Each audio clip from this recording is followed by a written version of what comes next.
ఓం శ్రీ గణేశాయ నమః. ఓం శ్రీ గురుభ్యో నమః. ఓం శ్రీ మహాగాయత్రీమాత్రే నమః. శ్రీ మహాగాయత్రీమాత యూట్యూబ్ ఛానల్కు శ్రోతలందరికీ సాదర స్వాగతం.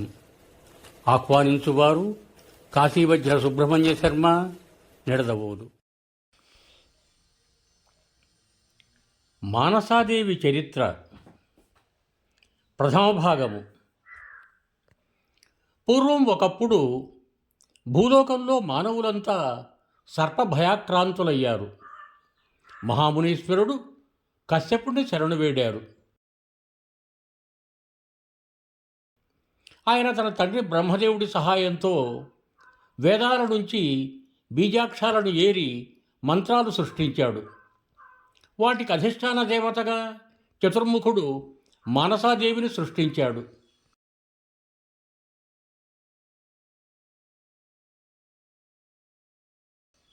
ఆవిడ సజ్జోయవ్వనం పొంది శివుడి మందిరానికి వెళ్ళింది.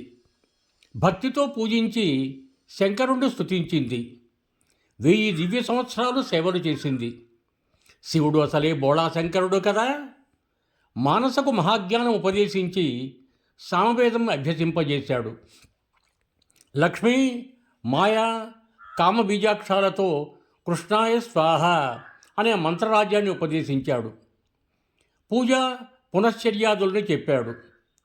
పుష్కర క్షేత్రానికి వెళ్ళి తపస్సు చేయమని ఆజ్ఞాపించాడు.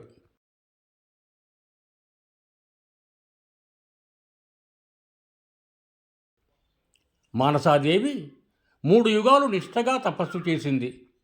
శ్రీకృష్ణుడు ప్రత్యక్షమయ్యాడు. సకల జన పూజతో అవుతావని వరమిచ్చాడు. ప్రథమ పూజ తానే చేశాడు. రెండవ పూజ శంకరుడు చేశాడు. అటుపైన కశ్యపుడు, దేవతలు, మునులు, మనువులు, నాగజాతివారు, మానవజాతివారు అందరూ మానసాదేవిని పూజించారు. త్రిలోక వందిత అయ్యింది. కశ్యప ప్రజాపతి జరత్కార మునీంద్రుడికి ఈ మానసాదేవిని కన్యాదానం చేశాడు. అయాచితంగా లభించిందని బ్రాహ్మణుడి ఆజ్ఞని మునీంద్రుడు కాదనకుండా జరత్కారువు మానసాదేవిని స్వీకరించాడు. ఇద్దరికీ వివాహం జరిపించి కశ్యపుడు తపస్సులకు వెళ్ళిపోయాడు. ఒకనాడు పుష్కర క్షేత్రంలో మర్రి చెట్టు నీడలో పరమనైష్ఠికుడు జరత్కారు తన మానసాదేవి ఒడిలో తల ఆనించి నిద్రాదేవిని ఆవాహన చేసుకొని గాఢంగా నిద్రపోయాడు. కొంతసేపటికి సూర్యుడు అస్తమించబోయాడు. సంధ్యా సమయం సమీపించింది. ఇప్పుడు లేచి సంధ్యావందనం చెయ్యకపోతే తన భర్తకు ధర్మలోపం వస్తుందే ఎలాగా అని మానసాదేవి కలవడపడింది. బ్రాహ్మణుడికి ప్రాతఃసాయం సంధ్యావందనాలు నిత్య విధులు. ఇవి చేయకపోతే బ్రహ్మహత్యా మహాపాతకం చుట్టుకుంటుంది. ఇక కర్మాచరణకు పనికిరాడు, అశుచి అయిపోతాడు అని వేదం చెబుతోంది. మానసాదేవికి ఇవన్నీ జ్ఞాపకం వచ్చాయి. భర్తను బ్రహ్మహత్యా మహాపాతకుని చేయటం కన్నా నిద్రాభంగం కలిగించిన పాపానికి తాను ఒడిగట్టడమే మేలు అనుకుంది. అనుకోవటమేమిటి, జరత్కారును నిద్రలేపింది. ఆ మహానుభావుడు తాటి చెట్టంత ఎత్తున కోపించాడు. సాధ్వి, ఆదమరిచి సుఖంగా నిద్రపోతున్నాను, ఎందుకని నిద్రాభంగం కలిగించావు? భర్తకు అపకారం చేస్తే నోములు, వ్రతాలు, దానధర్మాలు అన్నీ నిష్ఫలమవుతాయని తెలియదా? భర్తను పూజిస్తే శ్రీకృష్ణ పరమాత్మను పూజించినట్టే అన్నారు పెద్దలు. పతివ్రతా వ్రతం కోసమే స్త్రీలకు భర్త రూపంలో శ్రీహరి స్వయంగా లభించేది. స్త్రీలు చేసే దాన, ధర్మ, యజ్ఞ, తీర్థస్నాన, వ్రత, తపో, దేవపూజ, సత్య, ఉపవాసికాదులన్నీ పతిసేవ ఫలంతో 16వ వంతుకి సాటిరావు. భారతదేశంలో పతిసేవా పరాయణిగా జన్మ గడిపిన ఇల్లాలు భర్తతో సహా వైకుంఠానికి, బ్రహ్మలోకానికి చేరుకుంటుంది. అప్రియం చేసిన పలికి కలిపిన పతిసేవ ఫలంతో 16వ వంతుకి సాటిరావు. భారతదేశంలో పతిసేవాపరాయణిగా జన్మ గడిపిన ఇల్లాలు భర్తతో సహా వైకుంఠానికి బ్రహ్మలోకానికి చేరుకుంటుంది. అప్రియం చేసిన పలికిన కుంభీపాకంలో ఆచంద్రార్కం నరకయాత్రలో పడుతుంది. మరుజన్మలో పతిపుత్ర రహితగా పుడుతుంది. జరత్కారుడి కోపం చూసి మనసాదేవి గడగడలాడింది. మాట పెగల్లేదు. స్వామి, సంధ్యాలోప భయంతో నిద్రలేపాను. దుష్టురాలిని క్షమించండి. శృంగార ఆహార నిద్రాభంగాలు చేసిన వారు కాలసూత్ర నరకానికి పోతారని తెలుసు. అయినా సాహసించాను. శాంతించండి అని వేడుకొంది. పాదాలపై పడి విలవిలా విలపించింది. అయినా జరత్కారుడు శాంతించలేదు. శపిస్తాను అంటూ కమండలోజకం చేతిలో పోసుకోబోయాడు. సూర్యభగవానుడు సంధ్యాదేవి సహితుడై ప్రత్యక్షమయ్యాడు. సూర్యభగవానుడు సంధ్యాదేవి సహితుడై ప్రత్యక్షమయ్యాడు. వినయంగానూ భయంగానూ పలికాడు. మునీంద్ర, సూర్యాస్తమయం చూసి ధర్మలోప భయంతో నిన్ను నిద్రలేపింది ఈ సాధ్వి. నీ సుఖాన్ని పాడు చేద్దామనే ఉద్దేశంతో కాదు. కనుక క్షమించు, శపించకు. ఆమె పక్షాన నేను శరణవేడుతున్నాను. బ్రాహ్మణుల హృదయం వెన్నలాగా ఉంటుందట. వారి కోపం క్షణికమట. ఆ క్షణంలోనే జగత్తును భస్మం చేసేయగలరట, మళ్ళీ సృష్టించను గలరట. బ్రాహ్మడి కన్నా తేజస్వి లేదంటారు. నువ్వు బ్రహ్మదేవుడి వంశంలో పుట్టిన బ్రాహ్మణుడివి. బ్రహ్మ తేజస్సుతో ప్రకాశిస్తున్నవాడివి. నువ్వే క్రోధ వివశుడివైతే ఎలాగా? శాంతించు. శాంతించి శ్రీకృష్ణ పరమాత్మను ఉపాసించు. సూర్యుడి ప్రబోధంతో జరత్కారువు కోపం చల్లారింది. శాంతించాడు. సంధ్యాసూర్యులను ఆశీర్వదించి పంపించాడు.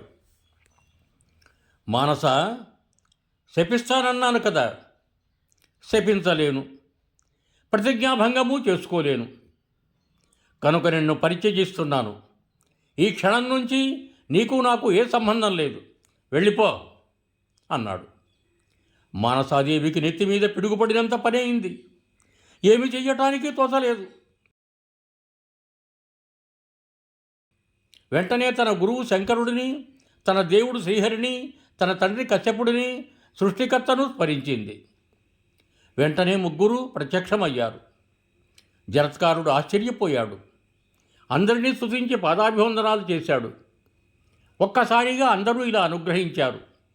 ఏమిటి ఆజ్ఞ అన్నారు. బ్రహ్మదేవుడు శ్రీహరికి పాదాభివందనం చేసి సమయోచితంగా పలికాడు.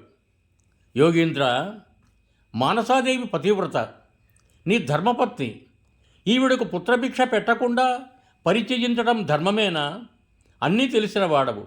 ధర్మపాలన చెయ్యి. ముందు ఈమెను పుత్రవతిని చెయ్యి. ఆ తర్వాత నీ ఇష్టం. విడిచిపెట్టాలనుకుంటే విడిచిపెట్టు. అపుత్రకుడై వైరాగ్యంతో ధర్మపత్నిని పరిత్యజించిన వాడి పుణ్యాలు జల్లెడలో నీళ్లలాగా జారిపోతాయి. బ్రహ్మోపదేశం పనిచేసింది. జరత్కారు క్షణకాలం ఆలోచించాడు. ఇల్లాలికి దగ్గరగా వెళ్ళాడు.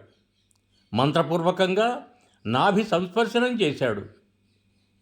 మానస, నువ్విప్పుడు గర్భవతి అయ్యావు. పుత్రుడు జన్మిస్తాడు. జితేంద్రియుడు, ధార్మికుడు, బ్రహ్మవాది, తేజస్వి, తపస్వి, యశస్వి, గుణవంతుడు, వేదవేత్త, జ్ఞాని, యోగి, విష్ణుభక్తుడు అవుతాడు. నూర్గురు కొడుకులకు తండ్రి అవుతాడు. వంశాన్ని ఉద్ధరిస్తాడు. పితృదేవతలు ఆనందంతో నృత్యం చేస్తారు. ప్రియా, నువ్వు పతివ్రతవు, సుశీలవు, నాకు ప్రియవాదినివి, ప్రియకారిణివి, ధర్మిష్టవు, కులస్త్రీవి, కులపాలితవు. ఇప్పుడు ఇంకా సత్పుత్ర జనయిత్రివి. ఇంతకన్నా జీవితానికి ఏమి కావాలి? సంతృప్తి చెందావు కదా. మనోహరిణి, మరొక రహస్యం చెబుతాను, శ్రద్ధగా విను. జీవితంలో మనకి నిజమైన బంధువు ఎవరంటే హరిభక్తిని ప్రబోధించేవాడే. అంతేగాని అభీష్ట సుఖాలనిచ్చేవాడు కాదు. హరిభక్తి మార్గాన్ని చూపించేవాడే అసలైన తండ్రి.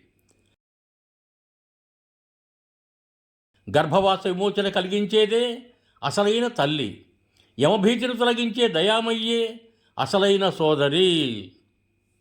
సశేషం శుభం భూయాత్. సర్వే జనా సుఖినో భవంతు. ధన్యవాదములు. మీకు నా ఈ వీడియో నచ్చినట్టయితే దయచేసి ఒక లైక్ కొట్టి నా ఛానల్ను సబ్స్క్రైబ్ చేయ ప్రార్థన. మీ బంధుమిత్రులకు కూడా నా ఈ వీడియోలను షేర్ చేయండి. మరొక్క మారు ధన్యవాదములతో భవదీయుడు కాశీవజ్ర సుబ్రహ్మణ్య శర్మ, నిడదవోలు, తూర్పుగోదావరి జిల్లా.